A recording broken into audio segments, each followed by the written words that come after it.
When the quill rests and starlight settles, press the bell. Tomorrow's tale is already turning. You slip beneath your blanket like a desert nightfall, ready to drift on a gentle Nile current toward dreams, and I'll be your quiet boatman. Picture Egypt. Ribbons of bronze sand kissing emerald floodplains, limestone temples slicing a sky so blue it hums. For 3 millennia this kingdom glowed, and at its blazing center stood the pharaoh, half sovereign, half sunrise, radiating a power that made ordinary hearts tremble and poets run out of ink. Yet candlelight always casts a second shadow. Behind the glittering collars and gold-leafed thrones beat human hearts gulping fear, jealousy, and longing. Tonight we press close to those hidden pulses. Let the soft rustle of papyrus lull you as we walk royal corridors painted with both glory and gloom, learning how absolute rule could cradle wonder while breeding obsession. First, widen the lens. Around 3100 BCE, a visionary named Menes braided the Delta Marsh and the Upper Egypt highlands into one shimmering strand of nationhood. The Nile, faithful as breath, spilled rich silt each year, turning grain into currency and calendars into prophecy. From that dependable rhythm grew a bureaucracy sharp as a scribe's reed, plows dragged by oxen, sails billowing like linen lungs, and hieroglyphs, little pictures that taught stone to speak. The Egyptians even tuned a 365-day calendar to the river's heartbeat with near-surgical precision. But monuments became their lullabies to eternity. Think of the pyramids, those mountain-sized triangles pointing forever back toward the sun, or the cliff-carved tombs whose passages dive as deep as secrets. These stone epics were louder than any trumpet. They shouted that pharaohs were gods in sandals, kings whose mortgages were paid directly in infinity. Lean closer to the throne room. The pharaoh wore twin crowns to show he ruled both halves of the land, and priests hailed him as Horus wearing human skin. His word could summon armies, reroute rivers, or dedicate entire cities to a single star. Yet divinity demanded a relentless schedule. Rituals at dawn, judgments by noon, offerings by dusk, dreams inspected by magicians at midnight. Even love was legislated. Siblings married siblings so royal blood remained uncut, a practice modern hearts find uneasy. But power, like the Nile's flood, could nourish or drown.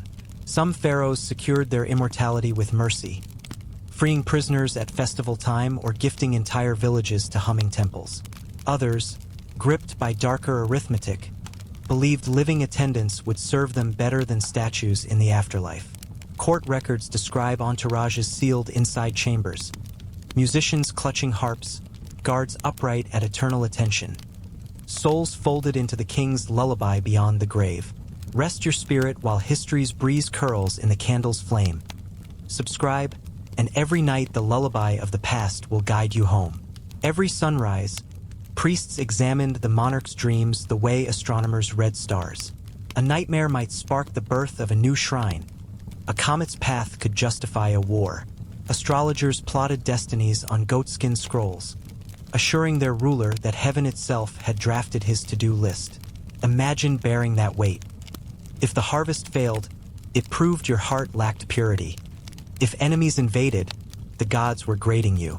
No wonder they spent fortunes on rituals fragrant with myrrh and blue lotus, praying to keep chaos asleep.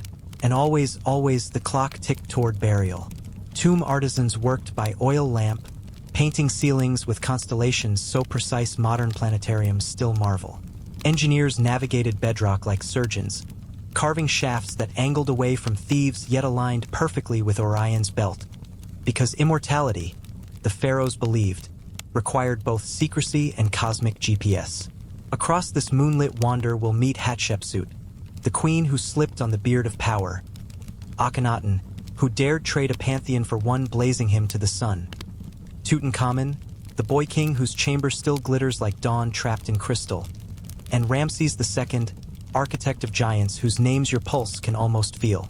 Each ruler stitched new patterns of genius and folly into the same golden fabric, leaving modern archaeologists to unpick knots of rumor, resin, and royal DNA. So exhale, traveler. Let the desert wind hush your thoughts while history pours warm sand through the hourglass of your mind.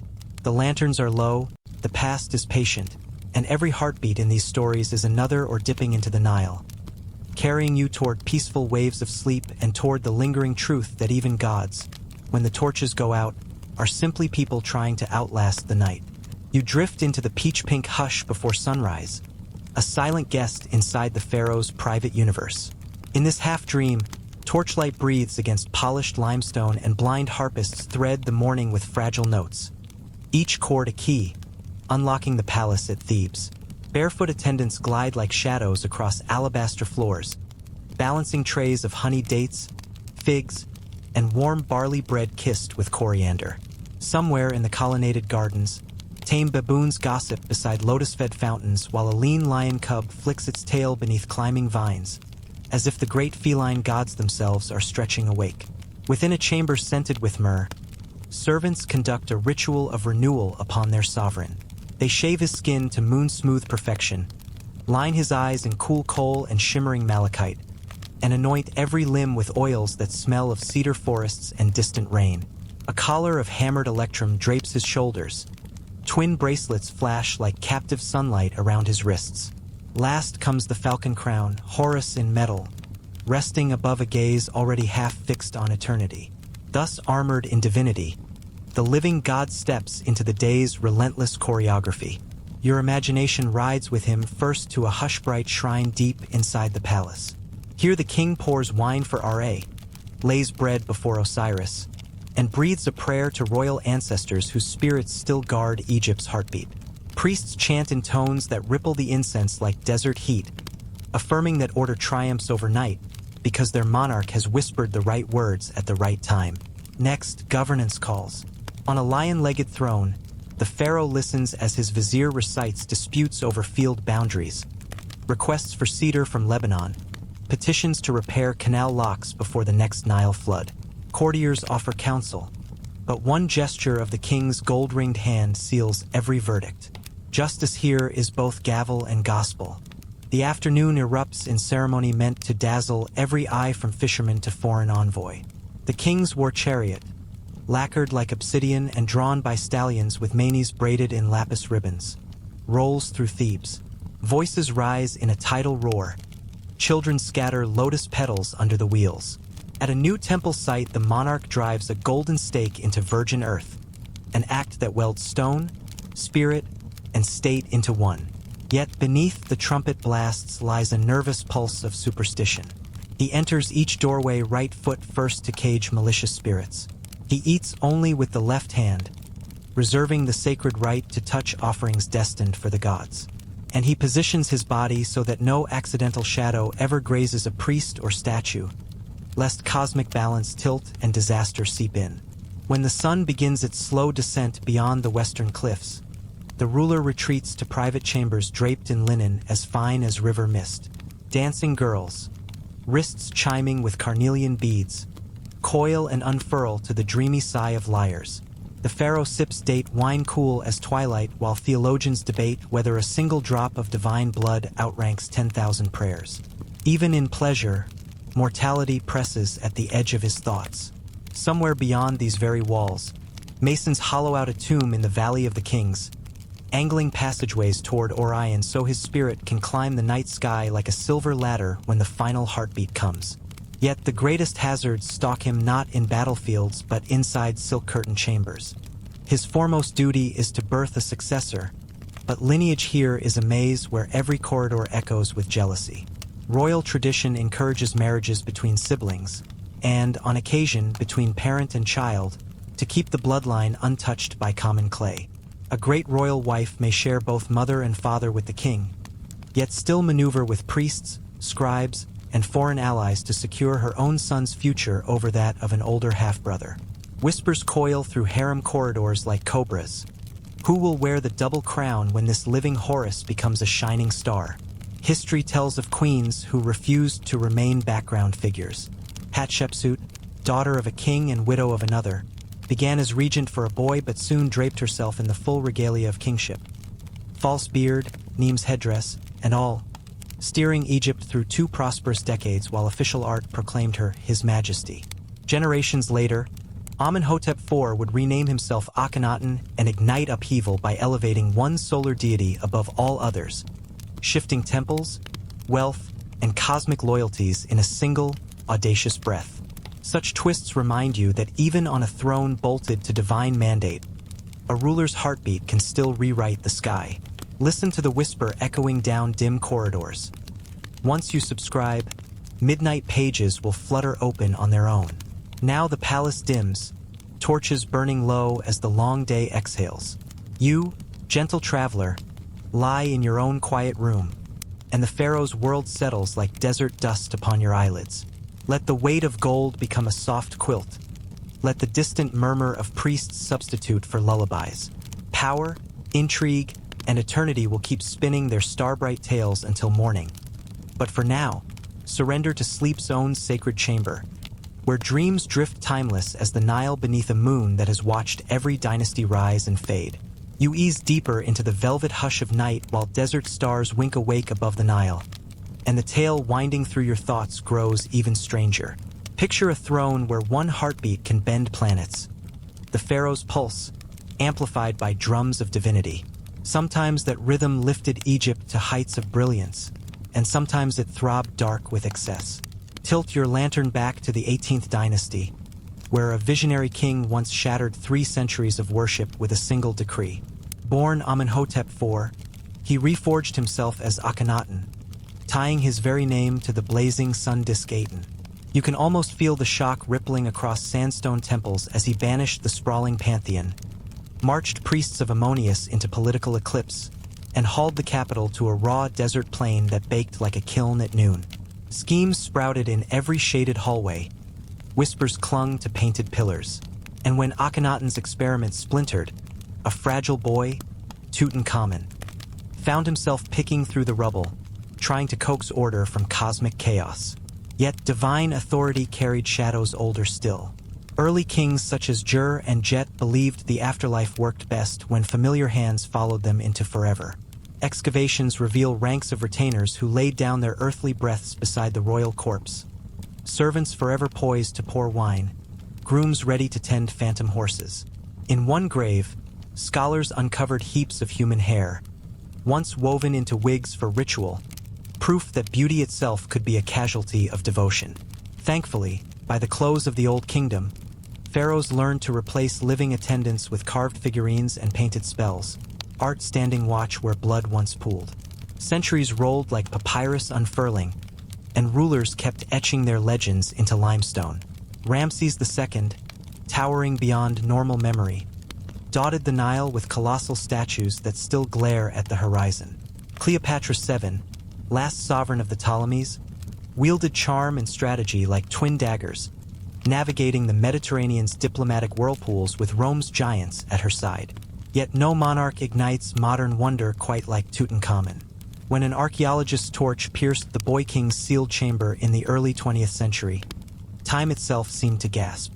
Layered coffins of gold, chariots, daggers crafted from meteor iron, all whispered that royalty measured wealth in eternity's currency. Now science turns pharaohs into reluctant patients. CT scanners glide across mummies once wrapped for resurrection, exposing bowed spines, brittle fractures, and genetic snarls born of intermarriage. Tutankhamun's own bones reveal malaria parasites and an unhealed leg injury, mundane afflictions cloaked in diamonds. Meanwhile, half-legible ostraca recount the palace corridors where foreign concubines traded favors, viziers plotted like backstage playwrights, and a single papyrus note could lift or end a dynasty. For every shiver these revelations bring, there is equal awe. Architects balanced the pyramids to fractions no modern surveyor would dare ignore. Physicians dared incisions upon the skull decades before Hippocrates drew breath. Artists coaxed eternity from limestone. Nefertiti's serenely tilted head, Ramses' granite glare, the silent riddle of the Sphinx still guarding desert secrets under a mantle of wind-blown stars. So when your eyes drift across an image of Tutankhamun's mask, let curiosity bloom. Feel the paradox. Rulers obsessed with forever, yet shackled by time. A civilization racing toward immortality while reminding us how fleeting one heartbeat can be. Those golden faces stare back through 30 centuries, asking every dreamer the same question. If absolute power were yours, would you chisel beauty into stone or carve fear? As the sand-scented breeze outside your window settles, close your eyes. Hear distant drums echo down a corridor of ages, carrying stories of triumph gilded with tragedy, of cruelty shadowed by splendor. Let that rhythm lull you. The riddle of the pharaohs will still be waiting at dawn, etched in horizons of stone, inviting you once more into its luminous, unsettling embrace. You float on the edge of slumber, the room dimming the way a desert sky bruises into twilight, and the next chapter glides forward on silent sandals. Imagine a monarch whose name still booms like thunder across 3 millennia. Ramses II, self-styled beloved of Ammonius, chosen of Ra. He climbed the throne around 1279 BCE and clung to it for 66 summers, longer than most people of his age even dreamed of living. Under his steady glare, Egypt fattened with grain and gold, yet his appetite for eternity made ordinary triumph look tame. He demanded monuments that dwarfed memories, obelisks stabbing the heavens, statues 8 stories high, sanctuaries whose columns blossomed like petrified lotus. Whenever an older ruler's cartouche spoiled the view, Ramses chiseled it off and stamped his own, an unspoken decree that history itself must chant his name. In the hush behind these titanic facades, artisans etched his victories at Kadesh, priests hymned his divinity, and quarrymen coughed red dust into every breath so the king could stand forever in stone while their footprints vanished on the wind. But even a living god feared the silence beyond the heartbeat. His estate in the afterworld, a sprawling complex modern visitors call the Ramesseum, was stocked like a cosmic treasury. Alabaster jars glowing milky white in torchlight, chariots plated with electrum, cedar beds carved for dreams he would never wake from. One lion, reportedly his favorite, received its own linen wrappings so the ruler might still hear a familiar purr on the other side of the sky. Recent digs suggest a darker escort, too. Concubines and chamberlains laid out in death poses that mimic service. Hands cupped as if ready to pour wine, eyes patched with amulets against eternal dust. Their sacrifice whispers that the price of royal comfort could be measured in silent throats. Ramses was hardly alone in gilding mortality with mortal lives. Amenhotep III flooded Thebes with temples that mirrored sunsets in polished sandstone. Akhenaten tore centuries of worship to shards by enthroning a single blazing sun disk, reshaping faith like a potter crushes and remolds clay. Tutankhamun, that fragile heir, voyaged into forever inside a cascade of golden coffins, a dagger forged from celestial iron strapped to his side, as though star metal might slice through oblivion itself. Cleopatra, last of the line, maneuvered across Mediterranean intrigue like a dancer balancing oil lamps. Captivating, perilous, and fatally bright. More than once, she sidestepped siblings by turning palace intrigue into lethal art, staking her survival on wit and an emperor's gaze. What drives any soul to such lengths?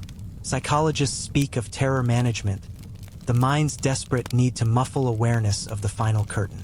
The pharaohs amplified that instinct with limitless resources. They hardened fear into obelisks, laced dread with incense, choreographed entire economies around the mirage of immortality. To common farmers trudging flooded fields, these rulers glowed like constellations made flesh. Yet beneath layers of linen, royal skeletons crumble no slower than a potter's shard. Modern scanners pierce their wrappings, unveiling arthritis, dental abscesses, even arrow wounds turned septic. Proof that divine flesh bruised and bled. DNA coils reveal tangled family trees where siblings became spouses and cousins became queens, birthing heirs with clubbed feet and compromised immune systems. The gods, it seems, never issued exemptions from biology's fine print. Still, we keep listening, because behind the hubris lies genius. Architects who aligned pyramids to true north with a margin slimmer than a fingernail. Mathematicians who reckoned volume of oddly shaped granaries. Surgeons who eased cranial pressure with flint blades centuries before Hippocrates penned a word. Their achievements, luminous as sunrise on polished limestone, stand right beside the shadows they cast. Let that duality cradle you now. On one side, shimmering perfection, temples echoing with hymns, reliefs where lotus blossoms never wither. On the other, whispered horror, servants stripped of breath to stoke a master's eternity. Both truths breathe within the same desert wind. If power tempts you to sculpt an ego in granite, remember the sand already sharpening its claws, waiting for your monument to crumble. As your eyelids grow heavy, picture the Colossus of Ramses gazing toward an empty horizon. Empires crumble, hieroglyphs fade, but the caution etched into every silent tomb endures. Glory without humility is a mirage, and even the mightiest throne is only borrowed from time. Drift gently on that thought, wrapped in night's cool linen. May your dreams skip across torchlit corridors where gold gleams and jackal-headed gods stand guard, reminding you that the line between wonder and warning is as thin as a single reed on the Nile. You ease further into the hush between heartbeats, where lamplight flickers like distant stars and the throne room of your imagination yawns open once again. A monarch stirs beyond its pillars, and every motion he makes will tug the universe a breath to the left or right. You watch him greet first light. Priests sprinkle cool, perfumed water over bronze skin, a baptism meant to rinse away any whisper of mortal impurity. Linen as soft as moonlight is draped across his shoulders. The twin crown, white for the south, red for the north, settles onto a newly shaven head. Into his right hand goes the shepherd's crook, promise of protection. Into his left, the flail, silent threat against chaos. Even these simple props radiate coded messages. I feed, I strike, I keep the world from crumbling while you sleep. Then the living god steps onto polished flagstones and glides toward the great temple's hidden sanctuary. Incense swirls around him like tame thunderclouds. He bows, pours wine, recites spells older than the pyramids, each syllable aligning invisible gears that keep stars rotating on schedule. One mispronounced word could unravel harvests, armies, or hearts, pressure enough to tighten any throat. Yet the ceremony must remain flawless, for within those walls the king is not merely making offerings. He is performing cosmic maintenance. Duties complete, he pivots from incense to intrigue. Viziers kneel with parchment and urgent eyes, reporting grain tallies, Nubian border skirmishes, and the latest diplomacy dance with Hutti or Babylon. The king listens, outwardly calm, but every verdict he delivers is a razor-thin line between justice and self-interest. When absolute power meets a fragile ego, taxes can spike, temples can sprout overnight, and rivals, blood relatives included, can vanish at dawn's first drum. One ruler of later centuries allegedly ordered his own mother's silence forever, proving that a crown can weigh heavier than any family bond. Yet the day is not all iron and ink. To prove his vigor, the pharaoh races a war chariot across desert flats, arrows flying toward lions whose roars melt into dust. The hunt is theater, order conquering chaos, sunrise defeating the night. Later, shaded by fig trees, he relaxes over a board of senate. The carved squares, painted with zigzag journeys and sacred birds, mirror the soul's trek through the duet. Each move nudges his ka a step closer to the field of reeds. Across the table, a courtier's smile hides a quiver of nerves. Winning might be seen as insolence, losing as incompetence. Even play becomes prophecy. Afternoon heat seeps into evening balm. The pharaoh dines on roast goose, dates drenched in honey, and beer thick enough to chew, surrounded by lute players plucking melodies that sound like distant water. Dancers sway in rhythmic homage to Hathor, gilt ankle bells counting off the moments until Ra slips beneath the western cliffs. Yet beneath the music, anxiety thrums. Did the incense rise in a straight column? Did the oracle's dream carry warning? Has anyone counted the amulet sewn into tomorrow's ceremonial cloak? Perfection never rests, and neither can the mind yoke to it. Beyond palace walls, common laborers drag limestone blocks and bundle papyrus reeds, so the king's next monument can pierce the horizon. Some citizens revere him, some merely endure him. All understand that disobedience can end beneath the lash, or worse, beneath a foundation stone meant to last for ages. And while scribes record royal triumphs in ink and lapis, they rarely note the backs broken to make those victories glitter.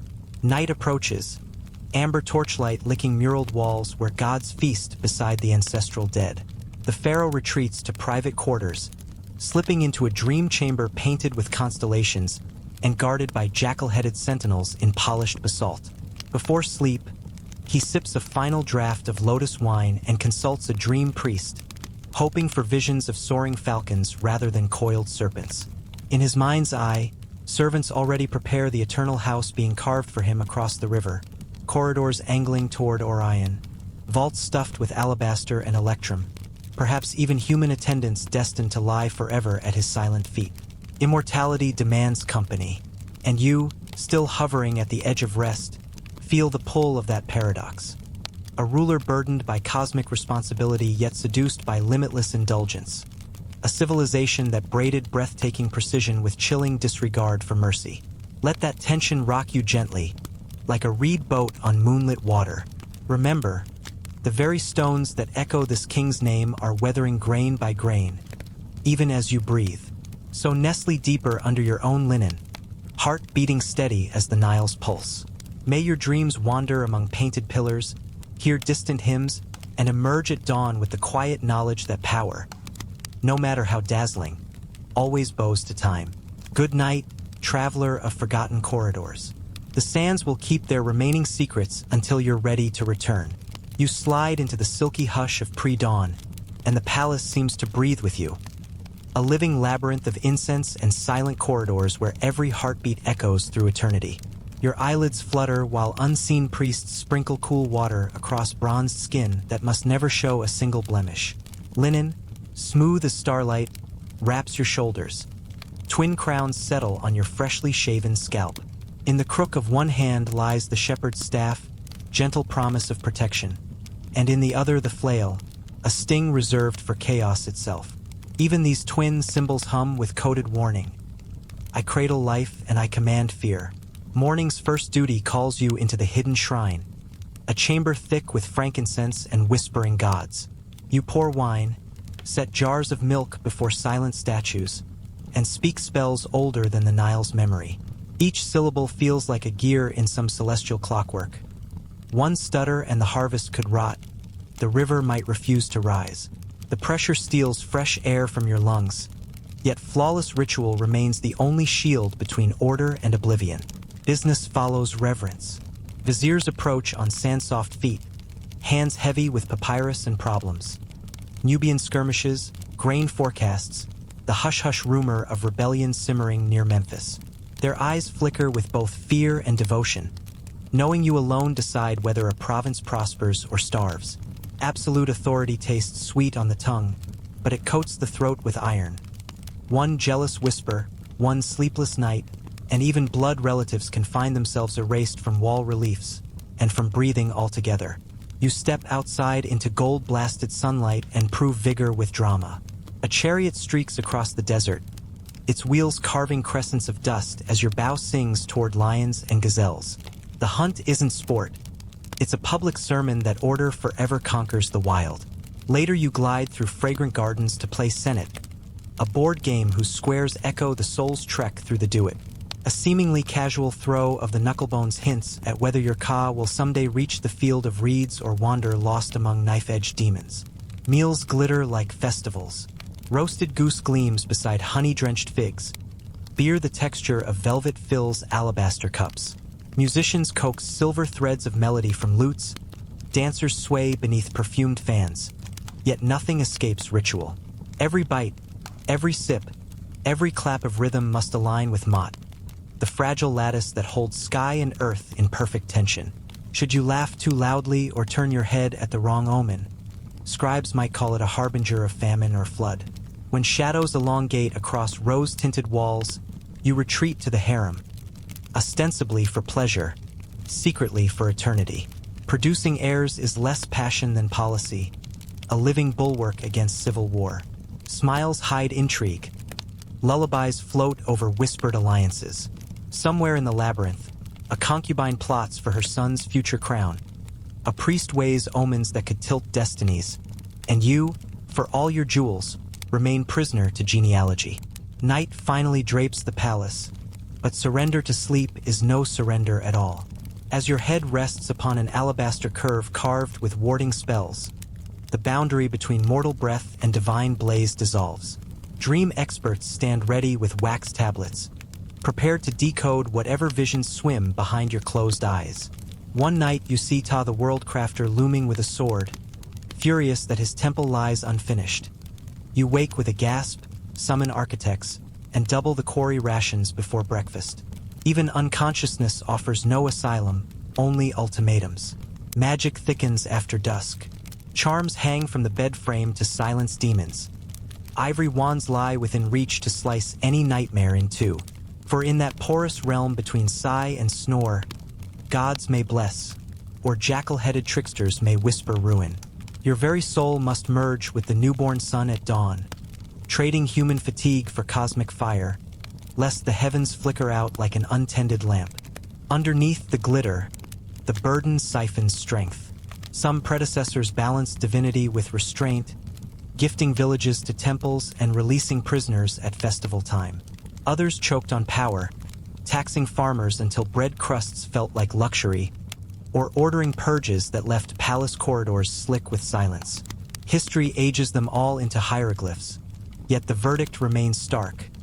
Wielding infinite reach exposes infinite fault lines. Still, marvels rise from that tension. Pyramids aim true north within the width of a knuckle, obelisks that catch dawn's first kiss, medical treatises describing how to stitch flesh or drill skulls to ease pain. Genius and cruelty walk hand in hand through the colonnades, each unable to exist without the other's shadow. Now drift, voyager, into your own quiet chamber. Let the muted drum of your pulse imitate the river's eternal surge. Remember the king who cannot truly rest, whose slightest misstep could shatter the stars, and know the humility of ordinary sleep. May your dreams be lighter than his. No sword-wielding Ta, no cosmic ledger to balance. Only the soft murmur of reeds and the promise that dawn belongs not to gods alone, but to every heart brave enough to greet the sky. You slip behind the palace curtains and feel the night exhale, an invisible tide that carries Egypt's sovereign from public glare to private hush. Hoisted high on a gilt palanquin, the weary monarch glides like a moonlit mirage toward chambers scented with lotus and myrrh. At last, the doors sigh shut. Protocol loosens its talons. Crowns rest on ebony stands. And for a heartbeat, the demigod dissolves into a lone, breathing mortal wrapped in ordinary darkness. Yet outside that velvet cocoon, palace corridors hum with intrigue as relentless as the Nile's current. The pharaoh may be the blazing center of this cosmos, but satellites crowd close. Queens, concubines, heirs, and schemers, each tugging at his gravitational field with whispered promises and sharpened smiles. Here, affection is strategy, motherhood a power play, and every lullaby cradles a political calculation. Chief among these celestial bodies stands the great royal wife, Egypt's first lady and, theoretically, her husband's most trusted partner. Some queens turned that honor into an empire of their own. Nefertiti, whose name still flutters like a silk banner across the centuries, may have ruled shoulder to shoulder with Akhenaten during his solar revolution. Later records hint she even wore the crown herself, vanishing only when the gods, or courtiers, grew restless. Hatshepsut was bolder. A princess, bride, and stepmother who slipped the regent's cloak off her shoulders and donned the full regalia of kingship. For 2 prosperous decades she commandeered Egypt's throne, her statues sporting the ritual beard while her stepson Thutmose III cooled his heels in the wings. But a queen's throne was never nailed down. Ramses II's glittering court famously crackled with rivalry between his beloved Nefertari and the formidable Isetnefret, mother of the crown prince. Banquets became battlegrounds, murals silent propaganda. Over decades of subtle sabotage and extravagant gift-giving, Isetnefret's son Merneptah finally outpaced his half-siblings to the double crown. The victory, historians mutter, cost as many silver bracelets and poisoned rumors as any foreign war. Add to this swirl a tradition both sacred and unsettling: incest. To preserve divine blood, Egypt's royals wed siblings, half-siblings, even on rare occasions a parent. The custom mirrored mythology. Osiris and Isis, brother and sister, ruled heaven as husband and wife, so earthly monarchs followed suit. The practice did more than shock modern sensibilities. It carved biological scars into the dynasty. Tutankhamun, product of a brother-sister union, limped through life on a clubbed foot and carried a cleft palate behind his golden mask. Centuries later, the Greek-born Ptolemies doubled down on the pattern, twisting their family tree into a braid so tight it strangled reason. Cleopatra VII, radiant and ruthless, emerged from 3 successive generations of brother-sister marriages. Her lineage reads like a labyrinth. Uncles wedding nieces, sisters binding brothers, loyalty and love reduced to strategic chromosomes. Some scholars suspect the dynasty's chronic paranoia and bouts of madness sprouted from that genetic bottleneck, dooming the last pharaohs even as Rome's shadow lengthened across the Mediterranean. Inside these gilded walls, then, devotion marched arm in arm with desperation. Every lull in ceremony offered space for plots to blossom. A concubine trading secrets for her son's future. A priest aligning omens to tilt succession. A queen engraving her name twice the height of her rivals on a temple facade. And always the pharaoh at the hub, half adored, half imprisoned, balancing mortal blood against immortal expectation. So, while you rest in your own quiet room, imagine the hush before dawn in that royal chamber. Beyond carved ebony doors the kingdom dozes, unaware of the silent chess match unfolding every night between love and power. Golden sandals wait by the bed, ready to march at sunrise. But for now the sovereign lies motionless, breathing the same darkness you do, tangled in dreams where crowns melt and familiar faces trade loyalty for ascendancy.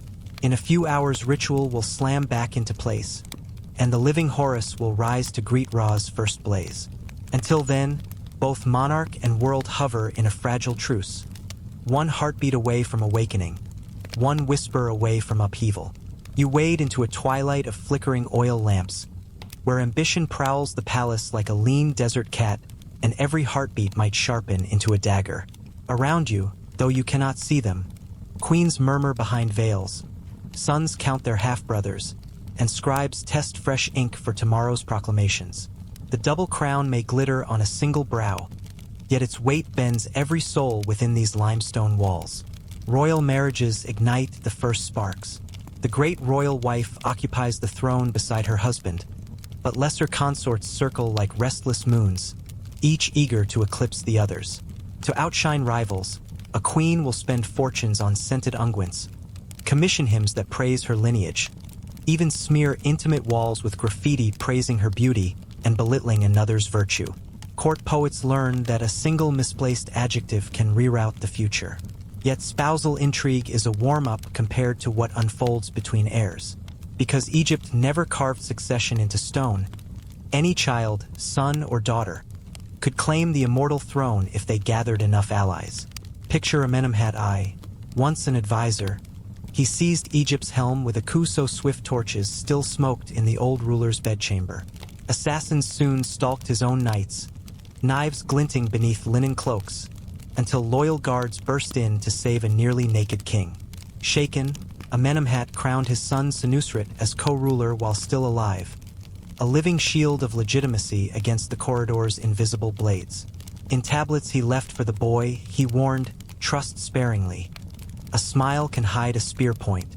Centuries later, Ramses III discovered just how prophetic that council could be. Elderly, lion-haired, and attended by hundreds, he drifted through a palace split by jealous factions. One wife, Tai, whispered her son's name, Pentawere, into enough ears to hatch open rebellion. On a humid night, conspirators crept beyond the harem lattice. Steel found Ramses' throat. Papyrus trials later revealed the slice. The old king lived only long enough to name another heir and sign death warrants. Tai's allies drank poison under guard. Pentawere met a slower doom, stripped of rank and worse of burial rites, condemned to wander the afterworld unrecognized. Such blood-stitched sagas bloom partly from the pharaoh's terrifying aura of divinity. Egyptians believed their sovereign was the human pulse of Horus, the falcon hovering between sun and earth. Upholding Ma'at, the fragile harmony of cosmos, demanded sacrifices far beyond time and treasure. In the earliest dynasties, devotion swallowed entire households. When Jur's coffin slid into place at Abydos, 318 servants lay in neat rows around him, throats already stilled so their hands could pour wine in eternity. Later kings chose animals. Hunting dogs, cats sleek with ointment, even 12 baboons sacred to Thoth, each wrapped and posed to greet dawn forever. Sometimes offerings grew stranger still. Beneath Saqqara, catacombs yielded mountain-high heaps of feathered falcons, coils of ibis, and 80 tons of lustrous human hair, locks shorn from household attendants and braided into petitions to Anubis. Imagine the mute testimony of those tresses, each strand a plea. Guide our master safely through night. The logic was brutal yet consistent. If a ruler lived as a god, he must arrive in death with a full retinue, a menagerie, and tokens that blazed with luxury.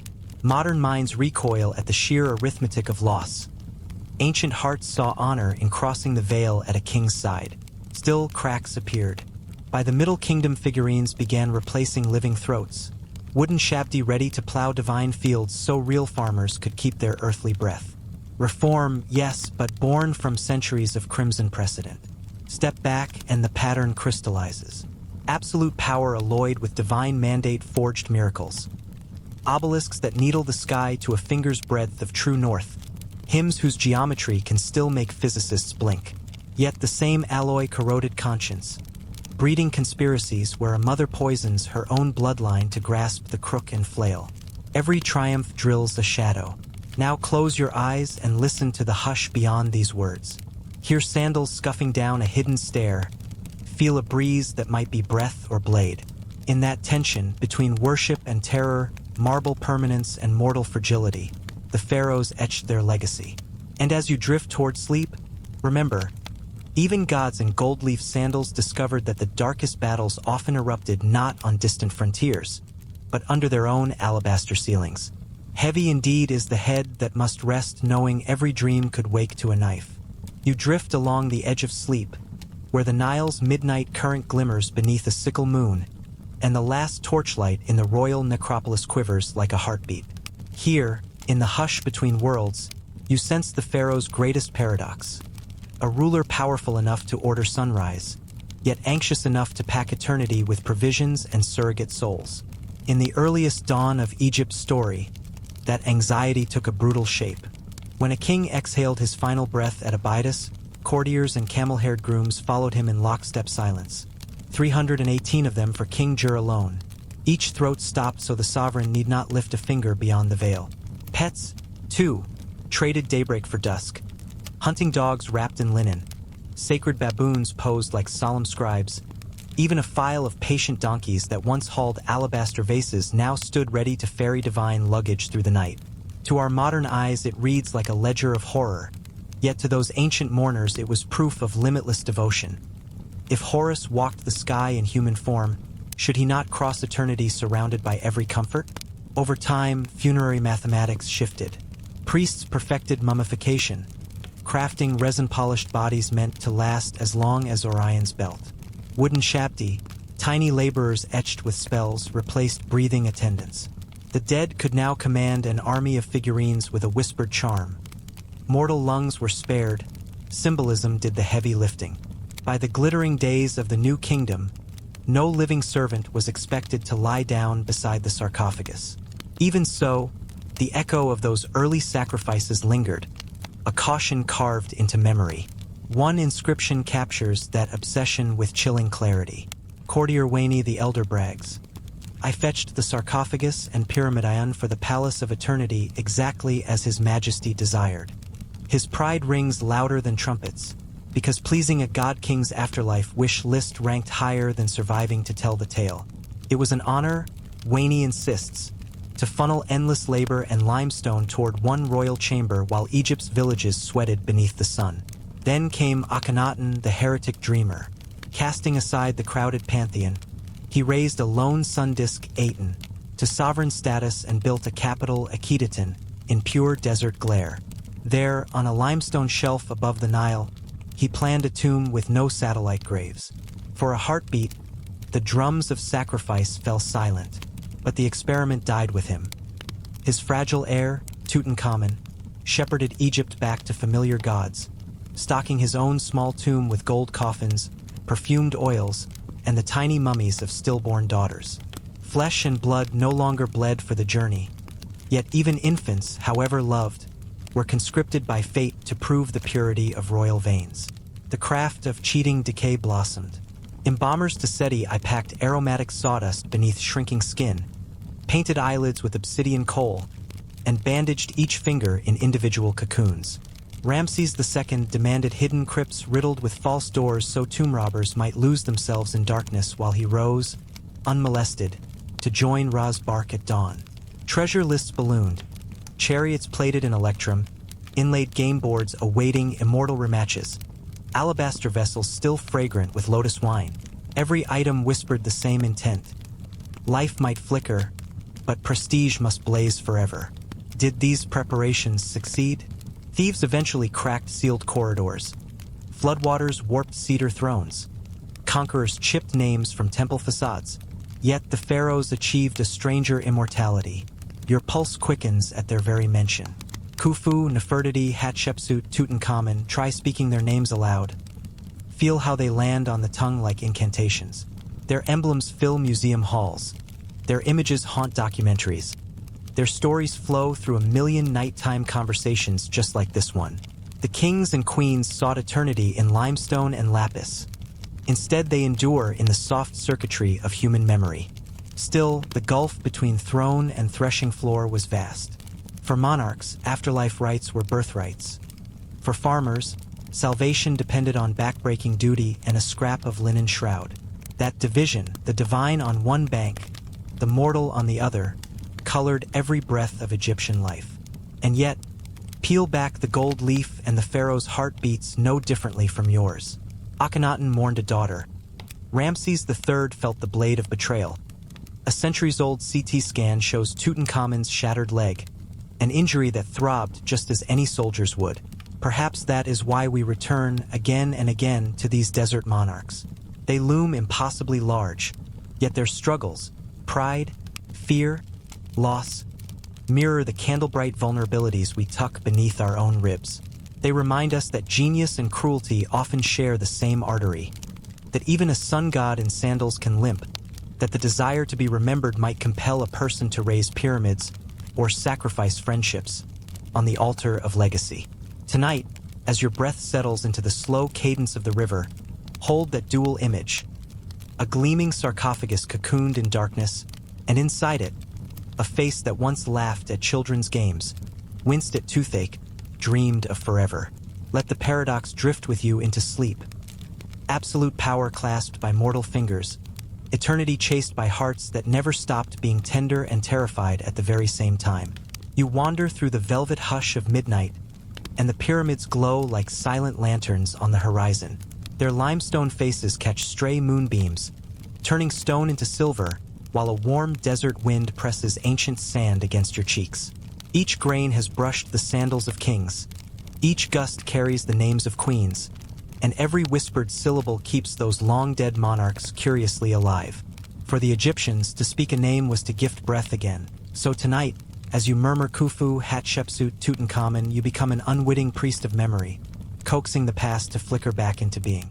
Yet ponder the strange covenant hidden beneath that act of remembrance. These god-kings were venerated not only for their splendor but also for the crushing responsibilities they shouldered. From the instant a pharaoh opened their kohl-rimmed eyes, the universe demanded performance. Sacred waters from the Nile sluiced over shaved scalp and perfumed skin. Jewels clasped at the throat declared, "I am more than human." Every breath synchronized with Ma'at, the cosmic balance that held floodwaters in check and summoned crops from black silt. Deviate even by a heartbeat, and the world might unravel. Imagine waking each dawn inside that gilded cage. You cannot simply stretch, yawn, or relish a leisurely cup of beer-sweetened barley. Instead, a phalanx of priests waits at your door, scrolls clutched like verdicts, offerings to present, hymns to chant, oracles to consult. Each step choreographed so precisely that even a misplaced grain of incense could portend drought. The weight of heaven and harvest sits on your shoulders alongside a collar of hammered gold. Privilege and pressure fuse until they are indistinguishable. Small wonder some rulers chased immortality with a ferocity that blurs into megalomania. To stake their claim on eternity, they conscripted entire generations into building campaigns on a scale that still staggers modern engineers. The Great Pyramid of Khufu is case in point. Over 2 million blocks, each heavier than a family car, hauled across desert flats and hoisted skyward with little more than ropes, sledges, and sheer human resolve. 20,000 laborers chipped knuckles and vertebrae for 27 sun-scorched years so one man's body could rest beneath a triangle of unshakable stone. Skeletal remains from the workers' cemetery tell the price. Shattered vertebrae, arthritic knees, broken limbs set badly so the task need not pause. Yet such projects were never mere vanity in Egyptian eyes. The pyramid was a resurrection engine, its precise angles aiming the royal soul toward Orion, its hidden chambers stocked with bread, beer, and alabaster lotions. A cosmic pantry for the journey beyond death's veil. That the living suffered for these celestial ambitions illustrates the kingdom's stark divide. For monarchs, everlasting life was birthright. For farmers, it was wages earned by toil in this world and devotion in the next. Still, as centuries rolled forward, even the pharaohs tempered blood price with symbolism. Human sacrifice receded, replaced by armies of Shapti figurines. Tiny wooden laborers painted with turquoise glaze, ready to spring alive and plow heavenly fields on command. Yet the obsession with provisioning the afterworld never loosened its grip. Seti I ordered labyrinthine tomb corridors etched with spells. Ramesses II stashed electrum-plated chariots and cedarwood thrones in secret vaults. Tutankhamun, though frail and short-lived, entered the night accompanied by gold masks, meteor iron daggers, and the swaddled bodies of stillborn daughters. Sorrow forged into proof of divine lineage. Remarkably, despite all this grandeur, the pharaohs could not outrun ordinary frailty. CT scans reveal arthritis gnawing Ramesses' spine, malaria parasites ravaging Tutankhamun's blood, and a fatal throat wound ending Ramesses III's reign amid palace conspiracy. These revelations collapse the distance between God and human. They remind us that beneath the double crown beat hearts as vulnerable as our own. Hearts that loved, feared, schemed, and sometimes broke under the very greatness they claimed. And so you stand at the edge of sleep, listening to the desert breathe. The torchlit processions have faded.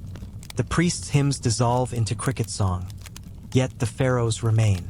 They linger in textbook margins, museum display cases, and the gentle curve of tourist photographs. They persist in every tongue that dares speak their names. Khufu, Nefertiti, Hatshepsut, Tutankhamun. Their monuments were designed to last until the stars went dark. And in a way, they succeeded. Not because limestone resists erosion forever, but because human curiosity is even more enduring. So let your lids grow heavy. Feel time stretch like cool linen over tired limbs. If the ancients were right, and a spoken name revives a soul, then you have just opened a tiny window in eternity. Sleep now beside that window. May your dreams drift like lotus blossoms on the Nile, sweet, fragrant, and filled with the soft rustle of distant wings guiding a royal BA toward morning light. You stand at the mouth of a lamplit passage, cool desert air brushing your face while the past breathes warm against your neck. Ahead, a cascade of gold and ebony glints in dusty torchlight, and suddenly you grasp just how far a Nile monarch would go to outshine the night itself. King Tutankhamun, a teenager who ruled scarcely a decade, packed his modest burial chambers with more than 5,000 treasures. Perfume pots still scented with myrrh, chariots fit for solar races, even baskets of pomegranates meant to stay eternally ripe. When Howard Carter prized those doors open in 1922, the modern world erupted in Tutmania. Yet behind every newspaper headline lurked a sharper truth. If a comparatively minor pharaoh could hoard such splendor, imagine the fortunes hidden or already plundered from tombs of greater kings. That urge to be served beyond the final heartbeat once spilled into darker territory. Journey back to the first dynasty, around 3000 BCE, and you'll find tombs at Abydos bordered by eerie rings of subsidiary graves. Court stewards, cupbearers, even favorite hounds lay arranged in perfect rows. their lives surrendered so the sovereign might wake in the field of reeds with familiar hands at the ready. Scholars call it retainer sacrifice. The ancients saw it as unfaltering loyalty. Mercifully, the custom faded by the Old Kingdom when Shapti figurines, little turquoise servants inscribed with activation spells, took over the midnight chores. Yet the very fact such rites ever thrived reveals how absolutely a pharaoh could command breath itself. Contrast that celestial privilege with the average farmer whose own eternity, if luck allowed, fit inside a shallow pit lined with earthenware bowls and a shred of linen. The distance between royal afterlives and common graves was so vast that tomb robbing flourished, part crime, part grim wealth redistribution. Even mighty necropolises needed police patrols, proof that the living sometimes refused to let kings keep all the riches for themselves. Power, of course, cuts both ways, and few stories illustrate this better than the winding fate of Ramses II.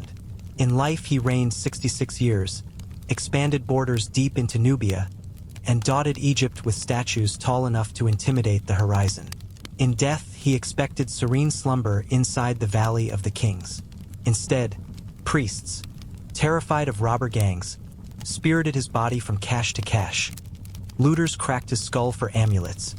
19th-century antiquarians unwrapped the battered remains under gaslight. Today, his withered frame rests in Cairo's Civilization Museum, hair bleached ginger by ancient resins yet presence still commanding. The irony is exquisite. A monarch who built forever out of granite now relies on climate-controlled glass to endure another century. Such twists keep our fascination alive. Pharaohs dazzled the senses with feats of engineering. The Great Pyramid alone marshaled some 2 million limestone blocks, each hauled and set by hands that would never taste the luxuries they raised skyward. Skeletal studies from workers' cemeteries tell a blunt story. Worn vertebrae, snapped lots, arthritis by 30. Yet when those laborers glimpsed the finished monument glowing pink at dawn, did pride mingle with pain? Perhaps. We will never know. What we do know is this: absolute power offered intoxicating pleasures and equally intoxicating dangers. One stroke of a reed pen could redirect the Nile's labor force. Another could order an enemy's name hacked from every wall. And always, beneath the incense clouds and gemstone collars, beat human hearts. Hearts that feared infection, grieved stillborn children, and dreaded the silence that follows a final exhale. Tutankhamun's broken leg, Ramses' arthritic spine, Akhenaten's grief-struck stele for lost daughters. All remind us divinity was a costume tailored onto mortal frames. So, as you let your own eyelids grow heavy, picture that shimmering mask of Tutankhamun staring back through 3,300 years, its quartz eyes unblinking. Hear the faint calls of overseers on Giza's plateau, the hush of priests shifting mummies at midnight, the muffled crack of a robber's chisel striking hidden limestone. Every sound is an echo of choices, some wondrous, some horrific, that shaped an empire's soul. And every time you whisper their names, you weave another golden thread into their afterlife. Sleep now beneath that tapestry. May your dreams walk softly between monument and mystery, reminded that the loftiest crowns and the humblest sandals still tread the same final path, and that memory, yours, mine, ours, is the truest pyramid of them all. You wake before dawn in a palace that breathes like a great stone beast, its corridors scented with cool lotus mist. Servants glide toward you, ghost quiet, linen wings rustling, ready to strip yesterday from your skin. Fine towels cocoon your shoulders while a copper tub gleams in flickering lamplight, water shimmering with floating petals. When you step in, natron salt prickles like stardust, scrubbing away the last hint of mortal dust so you may shine unblemished before gods and gaze. Hands, swift, practiced, anonymous. Massage fragrant oils of myrrh, frankincense, and cinnamon into every limb until your flesh glows like sunrise striking sandstone. Each fragrant stroke is more than luxury. It is armor against wandering spirits, a perfume shield spun from priestly incantations. Kohl circles your eyes, turning lashes into dark crescents meant to deflect Ra's burning gaze and doctor away infection. Now the vesting begins. A hush settles as a royal attendant lifts the double crown. Bright lapis, hammered gold, symbol of two lands united in one pulse. He steadies his breath, sets it gently atop your shaven head, and every heart in the chamber thumps once, as if to confirm the cosmos still turns on schedule. Next, the crook and flail cross your chest, one curved like mercy, one barbed like judgment. Shepherd and scourge in equal measure, you embody both comfort and consequence. Adorned in this living scripture of jewels, you step into the day. Outside, dawn unrolls across the courtyard like a golden scroll read aloud by birds. But leisure must wait. First, the gods. You enter a temple's dim core where only high priests may tread, and even torchlight bows before perpetual night. A statue of the deity looms, expression serene yet expectant, carved lips guarding millennia of secrets. You fall prostrate, forehead to cold stone, inhaling incense thick as velvet. Words older than pyramids tumble from your tongue, aligning unseen gears of order. Miss one syllable, and the Nile might refuse to rise, so every vowel lands like a hammer setting a cosmic nail. When the rites conclude, bureaucracy beckons. Viziers cluster under painted colonnades with scrolls detailing harvest quotas, Nubian border skirmishes, and rumors swirling through Thebes like desert dust. You weigh each petition in silence, knowing your nod can seed prosperity or famine. Absolute authority tastes sweet yet heavy. A single careless decree can splinter dynasties and tilt the scale of Mott. Midday heat finds you inspecting building sites where sandstone blocks groan under sledges. Laborers pause, sweat gleaming, mouths agape as you pass. Their cracked hands raise in reverence. You nod, but inside, awareness flickers. They haul eternity for your name, but bear mortality in their bones. Still, the monument must rise. Every cubit a promise that your heartbeat will echo long after theirs fade. Later, you hunt across burning dunes, chariot wheels roaring like thunder. Arrows slice air toward gazelles. Each successful shot proves you can pierce chaos itself. Victory roars back to the palace ahead of you, retold in drums and jubilant cries. By dusk, you recline on carved ebony beneath fluttering fans, sipping pomegranate wine as harp strings thread the air. Dancers swirl, their bracelets chiming subtle prophecies, while you move ivory pieces across a Senate board, each token a soul navigating the duet's perilous squares. The game is pleasure and parable. Win, and omen readers whisper that tomorrow's harvest will flourish. Lose, and a priest might suggest fresh offerings at dawn. Night spirals in, and you retreat behind inlaid cedar doors etched with winged cobras. Servants lighten your regalia piece by glittering peace. Yet rest is only partial mercy. On an alabaster headrest carved with protective spells, you slide toward dream's edge. In this liminal gulf, your BA might rise like a hawk to join Ra's solar bark, or a god might enter your sleep brandishing warning. Dream priests wait in antechambers with wax tablets, prepared to decode any nocturnal omen before sunrise drums. Outside, the desert sky blossoms with constellations your ancestors plotted to guide royal souls beyond Orion's gate. You, burdened and blessed, lie still, half prisoner, half deity, while the weight of kingdoms presses on your ribs as surely as the linen wrappings that will one day bind your limbs. Yet even now, as you drift, you are both more and less than legend. A beating heart tethered to divine expectation, a solitary dreamer cradled in a gilded cage, forever trying to balance the shepherd's crook against the flail. Sleep, then, living God. Tomorrow the ritual will turn anew. Perfume and natron, prayers and pronouncements, mercy and menace entwined. And should dawn's first light catch the gold of your crown just so, the people will believe the sun rose for you alone, never guessing how fiercely you hold the sky in place, nor how heavy the heavens feel upon your mortal chest.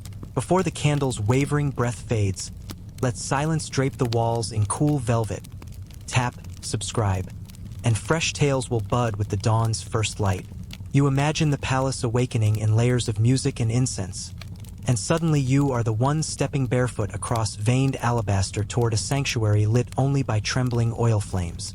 In your hands rests a platter stacked with peaches, barley cakes, and delicate necklaces of hammered electrum. Gifts fit for a deity who, according to every heartbeat in Egypt, will return that generosity by spinning the sun through the sky one more day. You set the offering before the god's statue. Watch curls of resin smoke spiral upward like miniature galaxies, and feel the weight of an entire kingdom settle across your shoulders.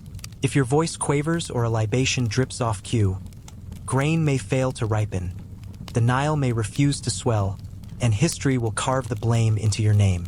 When the last hymn dissolves into silence, you pivot from holiness to governance. Down vaulted corridors painted with falcons and coiled cobras, the vizier waits, chief mechanic of the state's vast machinery. Scrolls bristle under his arm, flood measurements marked against portal lintels, tax tallies from Delta granaries, rumors of Hittite scouts east of Sinai. You ascend a golden dais where twin statues of Horus and Wadjet stare unblinking, and the vizier unfurls each dilemma at your sandaled feet. A drought in the west needs grain barges. A border skirmish demands archers. A half-finished obelisk begs more turquoise to gleam like trapped lightning. Your nod can release caravans or armies. Your frown can send a governor scurrying into oblivion. Absolute power feels strangely thin, like glass, beautiful, brittle, forever threatening to shatter in your grasp. Propaganda must keep that glass gleaming. By mid-morning you climb into a chariot lacquered the color of midnight, horses' manes braided with lapis beads. You thunder across desert flats, loosing arrows into lions that leap and twist in plumes of dust. Each perfect shot is more than sport. It is proof that chaos, embodied by claw and fang, still bows to your will. Courtiers trailing behind will retell the hunt tonight, adding a heartbeat's flourish that turns mortal reflex into divine omen. Then comes spectacle on water, the Opet festival. You stand beneath a canopy of gold cloth as priests guide barges down the glittering spine of the Nile. Carved deities, draped in fresh linen, sway on deck while crowds along the banks roar blessings that thrum through your bones. For a moment the boundary between ruler and river, worshipper and god, blurs into one ecstatic tide. Evening slips over Thebes in a hush of indigo. Behind latticework screens the harem stirs, a private cosmos of silk whispers and clinking carnelian. You enter as both lover and living symbol. Each embrace is a reenactment of the first dawn, when primordial gods birthed light from shadow. Pleasure blends with cosmic duty, and the women, pampered yet perpetually anxious, know every sigh might herald the conception of a future king. A son secures dynastic stability, a daughter, political alliance. No child, whispered vulnerability. Desire here is never free of consequence. At last you retreat to a cedar-scented chamber where obsidian lamps paint your walls with shifting constellations. Servants unlatch the double crown, fold away the crook and flail, and leave you alone with the quiet rasp of your own breath. You lie upon an alabaster headrest etched with spells to fend off night demons, but slumber offers scant mercy. Dreams are audits from the unseen world. A lion may speak in your father's voice. A crumbling obelisk may foretell rebellion. At dawn, dream interpreters will comb every symbol in search of warning or approval. Somewhere beyond palace walls, workers heave sandstone for a temple that will trumpet your name to centuries unborn. Their spines protest, their hands blister, yet at shift's end they raise eyes toward the rising pillars and believe, however briefly, that they touch eternity through you. You wonder if they realize the envy is mutual, because while they will rest under humble stars and answer to no scroll of omens, you must wake in a few hours and restart the impossible ballet of divinity. And so the cycle loops. Sacred bath, fragrant oils, crown, chariot, council, festival, harem, headrest. Each turn a vow stitched into the very fabric of existence. Your people need the sun to rise. The sun, they insist, needs you to rise first. Beneath jewels and theology, you remain one heartbeat away from failure, one sigh away from revolt, one dream away from doubt. Yet when you stand at the temple threshold tomorrow, incense swirling like a cobra made of smoke, multitudes will look upon your polished skin and mirrored crowns and believe the cosmos is safe. Perhaps that is the deepest spell of all. This shared illusion that binds ruler and ruled, god and grain, birth and burial. An illusion built on ritual so intricate it leaves no room for ordinary fear. Yet fear hums there anyway, unseen as wind slithering through a palm grove at dusk. Remember this as you drift toward your own quiet sleep. The pharaoh's greatness gleamed brightest in the dark spaces where terror and duty touched. And in that flicker of understanding, you keep their world alive, turning their long-extinguished torches into soft night lights for your dreams. You step behind the palace veil just as the first torch sputters out, and the air seems to crackle with unspoken secrets. Within this labyrinth of painted columns and perfumed courtyards, every breath carries the promise of power or ruin. Rival queens pace the tiles like jeweled panthers, their smiles sharp as obsidian. One, Nefertari, she for whom the sun shines, has offered Ramses II's sons the god's refuse to spare. The other, Isetnefrit, senses an opening.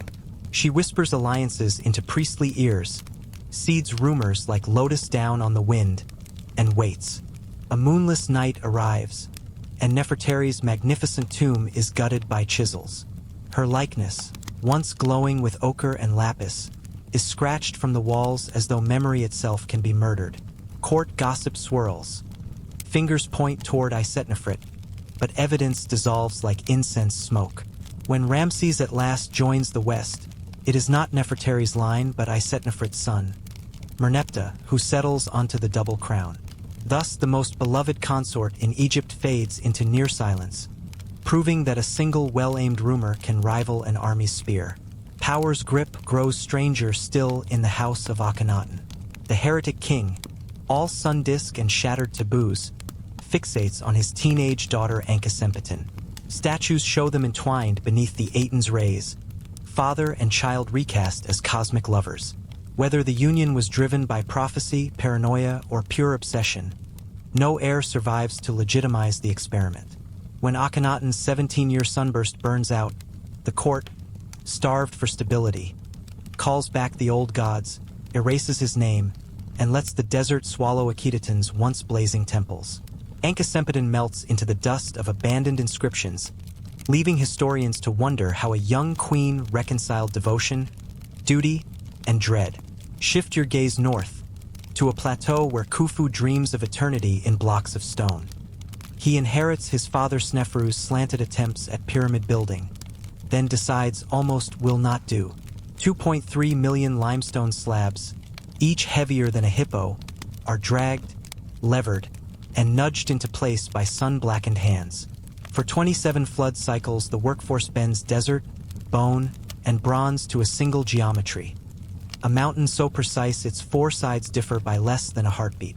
The Great Pyramid will keep its edges long after language erodes, and still Khufu crams hidden shafts with boats, jewelry, and celestial maps, just in case Orion misplaces the road to everlasting dawn.